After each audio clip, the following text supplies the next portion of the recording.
नमस्कार दोस्तों। आज हम बात करने वाले हैं एक ऐसी शानदार खिलाड़ी की जो कि बिल्कुल राजाओं वाला रौब रखता है, किले जैसा महल रखता है। जी हाँ, यहाँ पर बात हो रही है सर रविंद्र जडेजा की। सर रविंद्र जडेजा सिर्फ मैदान पर ही नहीं, मैदान के बाहर भी शान रखते हैं। दमदार बॉलिंग, करिश्माई फील्डिंग और विध्वंसक बैटिंग के दम पर अपना लोहा मनवाने वाले मिडिल क्लास फैमिली से जन्मे थे, लेकिन आज उनकी मेहनत के दम पर 100 करोड़ से अधिक के मालिक हैं। उनकी वाइफ एमएलए है तो वह दुनिया भर में मशहूर हैं, लेकिन टी20 विश्व कप 2024 में इंडिया चैंपियन बनने के बाद उन्होंने इस फॉर्मेट से संन्यास लेने का ऐलान कर दिया है। आईसीसी टी20 विश्व कप 2024 में टीम इंडिया के चैंपियन बनते ही विराट कोहली और रोहित शर्मा के बाद सर रविंद्र जडेजा ने भी टी20 क्रिकेट से संन्यास लेने का ऐलान कर दिया है। जडेजा का टी20 विश्व कप प्रदर्शन में कुछ खास नहीं रहा था, लेकिन इसके बावजूद जडेजा को सभी मैच खेलने का मौका मिला। ऐसे में उन्होंने एक अच्छे मौके पर टी20 फॉर्मेट से संन्यास लेकर अपने करियर को विराम दे दिया है। जडेजा पिछले एक दशक से कहीं अधिक समय से भारतीय क्रिकेट फैंस के दिलों में राज कर रहे थे। उन्हें कुछ लोग सर के नाम से जानते हैं तो कुछ जड्डू भी कहते हैं। हाफ सेंचुरी के बाद या सेंचुरी के बाद तलवार की तरह बल्ला भांजना उनका ट्रेडमार्क है।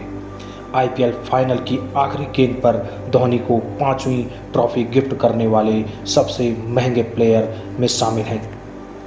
मिडिल क्लास फैमिली से आने वाले जडेजा आज 100 करोड़ से अधिक अकूत संपत्ति के मालिक भी हैं और किले जैसे महल में रहते हैं। आइए जानते हैं उनकी नेटवर्थ के बारे में। एक रिपोर्ट की माने तो 6 दिसंबर 1988 को गुजरात के जामनगर में जन्मे जडेजा का बचपन लेविश नहीं था। उनके पिता सुरक्षा गार्ड के रूप में काम करते थे, जबकि उनकी मां नर्स थी। जडेजा के सफल क्रिकेटर बनने से पहले उनका परिवार आर्थिक रूप से बहुत ही कमज़ोर था। वह लंबे संघर्ष के बाद टीम इंडिया तक पहुंचे। भारतीय क्रिकेट टीम में शामिल होने के बाद जडेजा ने वह सब कुछ हासिल किया जिसकी कोई भी मिडिल क्लास फैमिली का बच्चा कल्पना भी नहीं कर सकता है।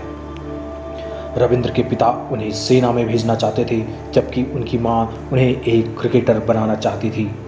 जडेजा ने अपनी मां के सपने को चुना और वह अब दुनिया के बेस्ट ऑलराउंडर में शामिल किए गए। हालांकि दुख की बात यह थी कि उनकी मां अपने बेटे को टीम इंडिया की जर्सी में नहीं देख सकी। 2005 में एक दुर्घटना में उनका निधन हो गया था। वह मां के निधन से टूट गए थे और कुछ रिपोर्ट्स की माने तो वह क्रिकेट छोड़ना भी चाहते थे, लेकिन कहते हैं ना कि जिसके सपने में जान होती है वह हारता नहीं है। रिपोर्ट्स की माने तो भारतीय क्रिकेट फैंस के दिलों पर राज करने वाला यह राजपुताना लगभग $15 मिलियन यानी कि 115 करोड़ रुपए का मालिक है। सालाना उनकी कमाई का बड़ा हिस्सा 20 करोड़ सबसे अधिक आईपीएल और भारतीय क्रिकेट टीम की सैलरी से आता है। उन्हें धोनी की कप्तानी वाली चेन्नई सुपर किंग्स में आईपीएल 2023 में सैलरी के रूप में 16 करोड़ रुपए मिले थे। इसके अलावा कई ब्रांड्स में भी उनकी मोटी कमाई होती है। यह अनुमान लगाया गया है कि रविंद्र जडेजा की कुल संपत्ति पिछले वर्षों में 40% बढ़ी है।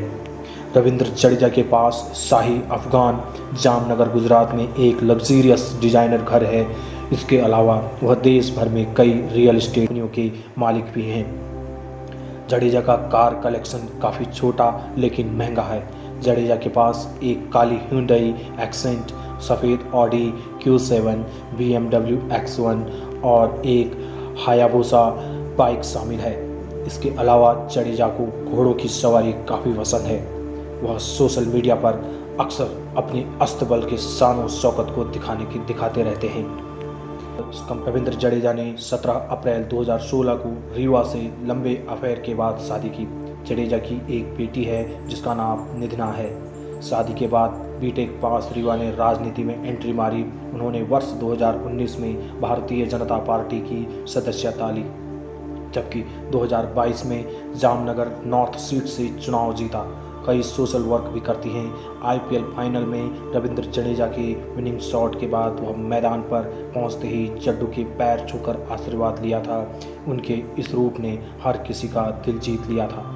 तो दोस्तों, रविंद्र जडेजा की इस कहानी से हमें यह सीख मिलती है कि आपके पास टैलेंट होना चाहिए, बाकी आप अपने टैलेंट का प्रदर्शन सही जगह पर किस तरह से करते हैं, इस पर आपकी आगे की करियर डिपेंड रहता है।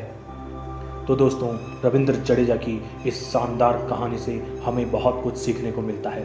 हाँ, दरअसल यह भी बात कहनी होगी कि विराट कोहली और रोहित शर्मा के संन्यास लेने के बाद रविंद्र जडेजा ने भी संन्यास ले लिया है, पर उनको उस तरह से इस प्रकार की चर्चा में नहीं लाया जा रहा है। तो दोस्तों, आप सभी का इस बारे में क्या कहना है, कमेंट्स में ज़रूर जानकारी दें। बहुत बहुत धन्यवाद। नमस्कार। मिलते हैं कुछ नई जानकारियों के साथ।